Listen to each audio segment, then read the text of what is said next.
Good evening, I'm Katerina Georgieva. This is CBC Windsor News. Thanks for watching. Tonight, vaping at schools. We'll tell you why some students are calling for action. Plus, a new pilot program is bringing police and nurses together. The goal, tackling substance abuse emergencies. A scathing review of the Landlord and Tenant Board. The province's ombudsman says it's, quote, fundamentally failing. And we'll hear one more story of immigration tonight and how food is a way to keep tradition alive. It's being called a crisis, the rapidly rising rates of young people vaping. Canada has some of the highest rates of e-cigarette use among teens. The CBC's TJ Deere spoke with students in Windsor who say it's becoming a problem and they want to see more done to stop the trends. Probably around like 3 times a day. 3 times a day. Where do they do it? In the bathrooms, outside, wherever, mostly on lunch. Every time I go into the bathroom and I have to do my business, it's like it's a whole party in there and it's everywhere. It's unbelievable. People have been just vaping straight up in the hallways these days. Like they just keep it under their sleeve, vape under their sleeve. Like they just try to inhale it so they don't get like the smoke out. Those students' views come as health advocates say Health Canada is, quote, missing in action when it comes to regulating vaping flavors. Data from a 2021 national survey showed that Canadians aged 15 to 19 use flavored vaping products at a much higher rate than older age groups. A provincial survey from the same year showed that although there was a drop from 23% in 2019, 15% of students grades 9 to 12 admitted to vaping either daily or weekly in 2021. The Catholic Board's communications coordinator acknowledged that vaping is a serious issue among young people, which their schools deal with. He also said schools call in tobacco enforcement experts from their local health unit if they believe there's a problem. Both the public and Catholic boards say vaping on school property is banned and students could be suspended if caught, but neither board was able to provide data on students suspended for vaping. Ganem helped organize an anti-vaping art contest at her school. She said the goal was to portray the negatives of vaping. Ganem says suspensions don't go far enough to stop students from vaping at school. When they come back to school, they still have that vape in their pocket. Nothing is changing. No suspension is changing. People get suspended and get happy that, oh my God, I get to spend a week at home. A spokesperson for the Ministry of Health told CBC News they've increased access to Telehealth Ontario for vapers who want to quit, and Education Minister Stephen Lecce says his office has invested $2 million to fight vaping and cannabis use in schools. But a former vapor says it was still way too easy to get his hands on vaping products, even though vape shops can't sell to customers under 19 years of age. You could just text people that are older. They could come drive to you and give it to you for more money. The health unit says there's still a lack of information on the long-term effects of vaping, but the manager of chronic disease and injury prevention says although traditional cigarettes have stringent label requirements and health warnings, e-cigarettes are much different. They look appealing, they have flavors, and there's sort of a social contagion going on, especially with the youth, of modeling behavior, and that kind of perpetuates the use of e-cigarettes. Thane also mentioned that vapes can cause lung disease or cancer, but the heavy metals in the products could also cause another side effect. Vapes can also do damage to our environment as well. Pollute our waters, cause death to our wildlife around us. The student who helped organize the art fair suggested the public board encourage schools to start talking with students through education and small gestures like announcements. Ganem thinks that will help put the negative effects of vaping top of mind. TJ Deere, CBC News, Windsor. Windsor Police and Windsor Regional Hospital are teaming up to meet the community's mental health and addictions needs. CBC's Jennifer LaGrassa has more. In an effort to free up Windsor's emergency rooms and better deal with the city's mental health and drug crisis, officers are being paired with nurses. The frontline workers are coming together in a 3-month pilot program. The main goal is to address non-emergency mental health and addictions calls and directly provide care to the community. Windsor Regional Hospital says that they can do anything from dressing wounds to giving a mental health and addictions referral. Most of the patients we are seeing in the emergency department do consist of mental health and addictions. For sure, going into the community,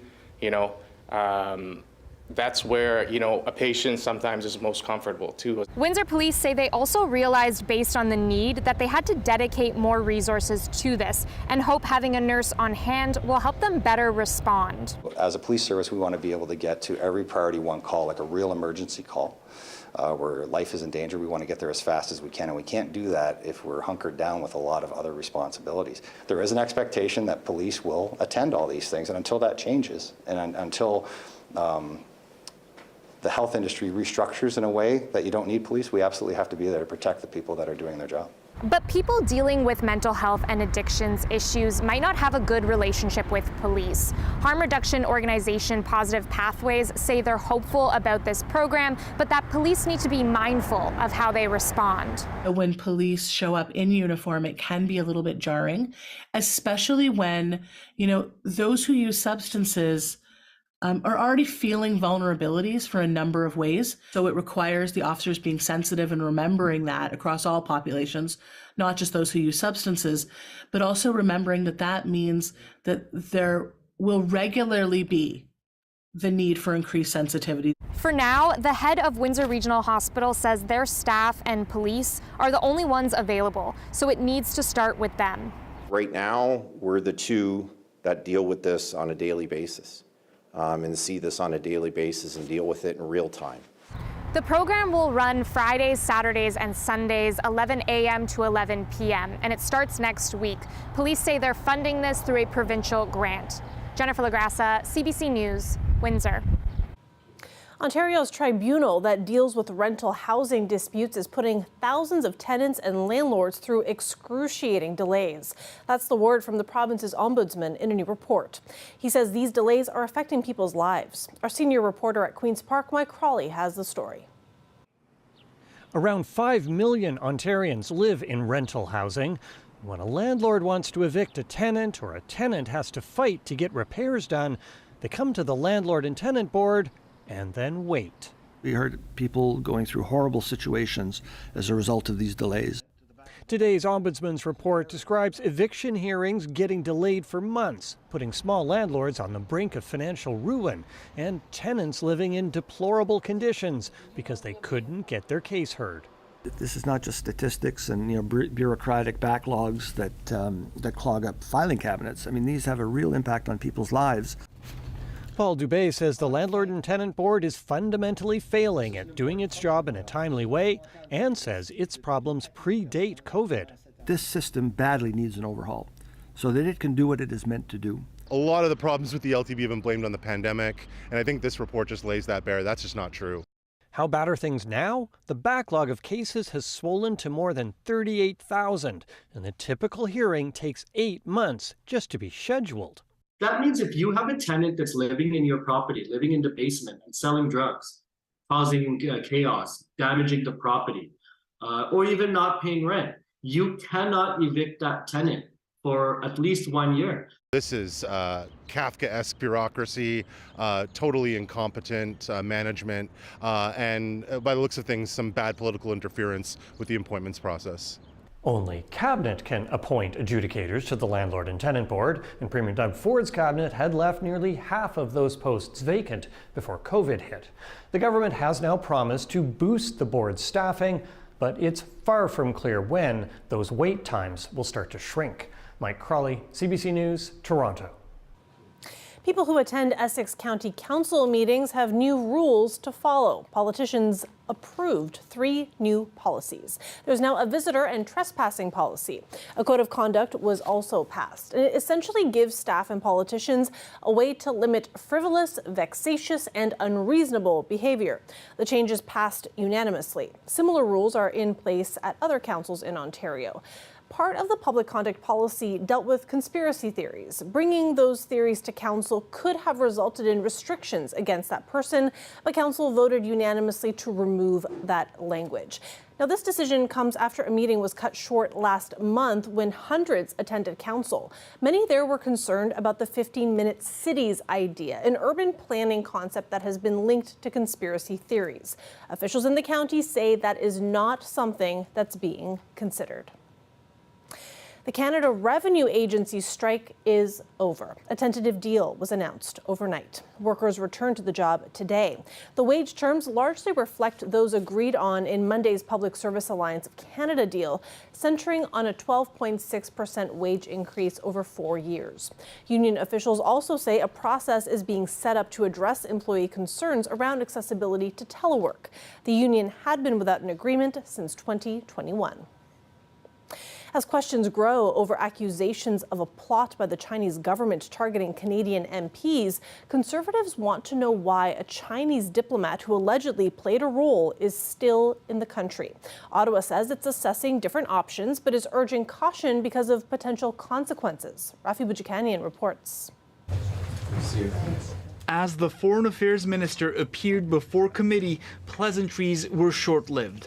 Why is this diplomat still here? Why do you, Minister, continue to allow this diplomat to be accredited in this country on Canadian soil? That is the question. And you haven't answered the question. Well, let me be able to answer the question. And of course, Michael, I understand your frustration and I understand your anger. So All from a story in the Globe and Mail on Monday citing a 2-year-old CSIS document and an unnamed national security source alleging Chinese diplomat Zhao Wei had threatened Chong's family over his strong stance against China's human rights violations. We haven't expelled a single PRC diplomat. Can I just We are finish? one of the only democratic allies in the NATO alliance. Diplomats accredited here. Yes. Okay, thank you. Right now, as a government, is we're assessing the consequences that we'll be facing in case of diplomatic expulsion, because there will be consequences. I think it's important that Canadians know what we've learned from the two Michael experience. That affair Jolie was referring to started in late 2018 when Ottawa followed a U.S. request to arrest Meng Wanzhou, the executive from Chinese telecom giant Huawei, charged with economic fraud. China detained 2 Canadians, Michael Kovrig and Michael Spavor, a couple of weeks later. The men were not released until Meng flew home in fall 2021. I think that was another order of magnitude. Meng Wanzhou was corporate princess of Huawei. That was a really big deal for China. This China expert says Canada shouldn't be worried about similar repercussions now. If there is anything beyond sending a Canadian diplomat home, it might be trade sanctions or something like that. Frankly, the government of China doesn't get to veto Canadian policy. The Trudeau government may well come under more pressure from Conservatives. Chong revealing today the CSIS document did at least make its way to some government departments. This contradicts what the Prime Minister said yesterday. He said CSIS made the determination that it wasn't something that needed to be raised to a higher level. A Chinese Foreign Affairs spokesperson has denied meddling into Canadian affairs and said Ottawa should stick to its own as well. The Foreign Affairs Department here may well challenge that shortly, saying it expects to reach a decision about the diplomat very soon. Rafi Bujikanian, CBC News, Ottawa. The new ceasefire between warring factions in Sudan is unraveling as soon as it started. The country plunged into a power struggle between 2 rival top generals in mid-April. Since then, the fighting has killed hundreds and displaced tens of thousands. Now there are worries about how this crisis could affect Sudan's neighbors. David Common reports from Nairobi. So much for that 7-day ceasefire that was supposed to start in Sudan this morning. Instead, Khartoum, the capital, erupted in violence once again. Caught in the middle of all of this are, of course, those people trying to flee. 100,000 people have left Sudan so far. The UN estimates as many as 8 times that number could be trying to flee the violence. That is if they can make the journey to the borders, many, many hours over perilous roads in situations where there's not enough gas, not enough vehicles. If they can get to a border, can they get over it? Will those neighboring countries allow them in? We know from the UN's humanitarian relief chief, Martin Griffiths, who was in Port Sudan yesterday, his assessment of the situation after speaking to the 2 generals vying for control of Sudan is that neither of them want to stop fighting. Not at this point anyway. Perhaps they want to get themselves in the best situation, should there be negotiations, that they're in a strong bargaining position. In other words, that they've taken as much territory, perhaps killed as many people of the opposing force as they can. On to the refugee situation, which worsens by the day. We have humanitarian challenges, certainly around food, not enough medicine. And there is a great concern in this region that it could destabilize the neighbors of Sudan. Many of them are making a very tentative transition to democracy, and that all of that could be put at risk if the violence in Sudan floods over the borders, escapes, and makes this a situation that complicates the region even further. David Common, CBC News, Nairobi. Let's take a live look outside there. I don't know about you, but I was so happy to see the sunshine today. And the next couple of days, they're looking pretty good as well. Colette Kennedy will join us with our weather forecast in just a few moments.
Just in time for May the 4th, a trailer for a new Wes Anderson Star Wars film has been released, except it's completely fake and was created by artificial intelligence software.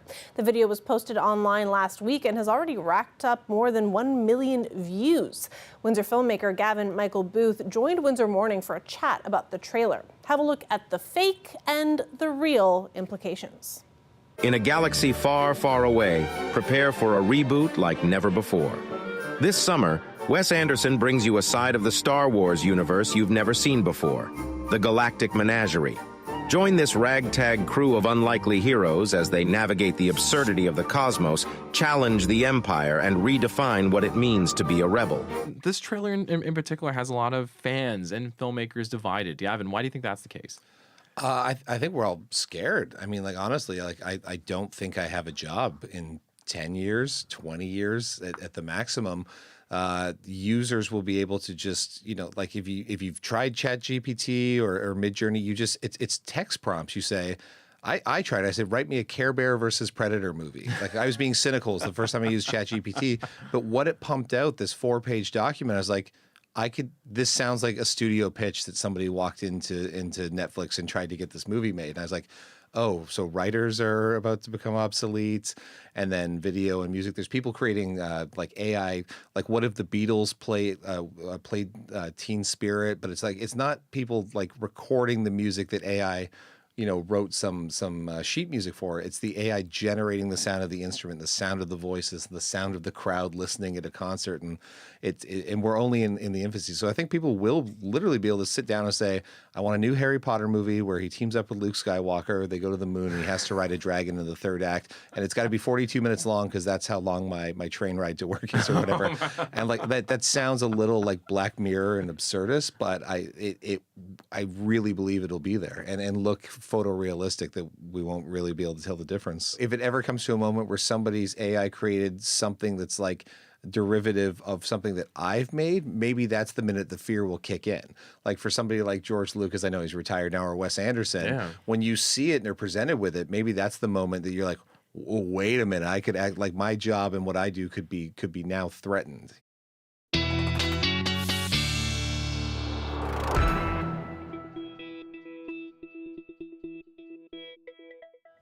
Colette Kennedy joins us now for a look at local weather. Colette, may the 4th be with you. I had to say it. And the force came in the form of the sun today, which was so great. Yeah, really helping everyone, I think. Everyone's mood sort of be elevated after 6 days of measurable rain every single day. Nice to get some sun coming back and get a break from all of this. And the heat is coming, just not quite here yet, right? 14 in Windsor, Dayton 17, but then let's start to work our way westward. And what do you notice? All right, Chicago, Indianapolis, you're getting into that 20 or low 20s, and then boom, we come back towards the Midwest. All right, a little cooler at Topeka, but Omaha, Sioux City, Minneapolis, all these areas where we're talking mid or upper 20s. So some of that heat, at least, is going to be pushing our way over the next several days. Normal highs, normal lows, they're there. It's not been the lows that have been the issue, especially when you have a cloud deck like we have. You tend to have the milder temperatures through the overnight and kind of holds in what heat we do have. But the highs, a little bit better today, right? Those baby steps, we're inching closer to where we should be. So feels really good as well to get, obviously, that sunshine peeking through those clouds and that thicker cloud deck starting to break up for us. So a look at some of the other temperatures we're seeing where that sun has come through. You see slightly better numbers, and then also where you're not getting the breeze off the lake to kind of hold those temps down a little bit. And speaking of that breeze, you can see it's from many different directions, but generally lighter in nature, and that's kind of the point here. And also see the gusts. Finally, we're not looking at gusts anywhere here in southwestern Ontario, meaning anything over 30 kilometers an hour in terms of those winds blowing. Yes, there are still some showers on the board on my radar here off to the east. There's also this moisture that's going to be moving in over the next 24 hours. However, I mentioned this yesterday, that I'm still hoping to see this drying up. I could get caught on this one, but it does appear like a lot of this moisture will dry up before it reaches southwestern Ontario, or at least drying up in the upper atmosphere. So there's a slim chance into tomorrow, but I have not added that into my forecast. So let's see, we'll meet back here tomorrow and see how we do into Saturday. Kind of variable skies that we're going to be seeing there, but still plenty of sunshine.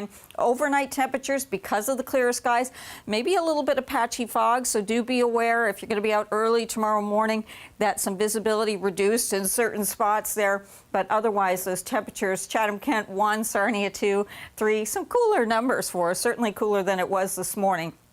All right, let's get to those other numbers, the daytime maximums.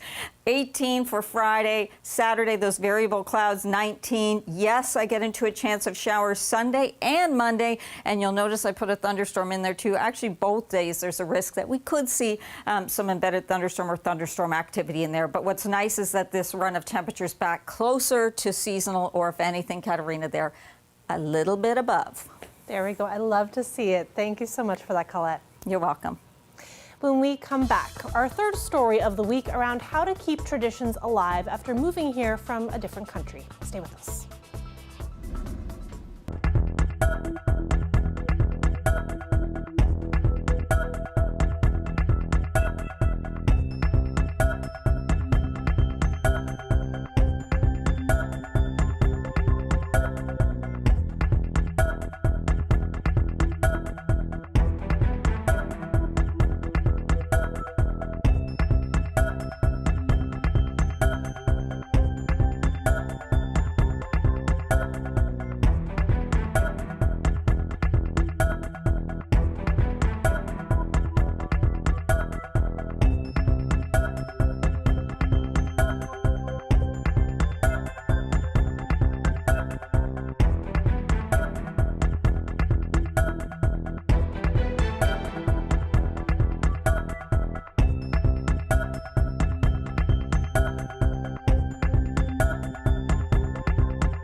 We have another story to share with you now about what it's like immigrating to Windsor and how to keep traditions alive in a new place.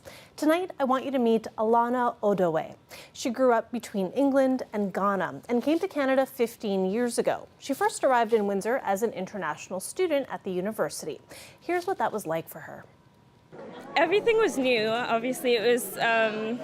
I was nervous. I met some amazing people though right away. Everyone was so friendly in Canada, and it was just from the first person I met on campus, because I came directly to the airport in Windsor. So that was actually like Labor Day. So it was very quiet. Nobody was really working. So it was a little bit I would say it was nerve-wracking at first. I thought, this seems so quiet, like where am I, kind of thing. But then as soon as I got on campus, I met somebody who just led me right to my dorm, and she asked me if I needed help with my bags because I had 2 heavy bags, that kind of thing. So right from the beginning, I felt that people were really kind and welcoming. And tell me about a tradition that you have maintained from home from before that you still have in your life today. I think it would have to be food. I just, like jollof rice is a big dish in West Africa, actually. And I still meet to this day with friends from Ghana who will meet over jollof rice and have like get-togethers, so that's always fun. And now I've started to see companies and restaurants here, like Zuli Eats, I don't know if you're familiar with them, that have Ghanaian pies and things like that. So it's really, it's nice to see that community growing as well. That is it for CBC Windsor News. For news anytime, go to our website, cbc.ca/Windsor, and you can also find us on Facebook and Instagram. Thanks for watching and have a great night.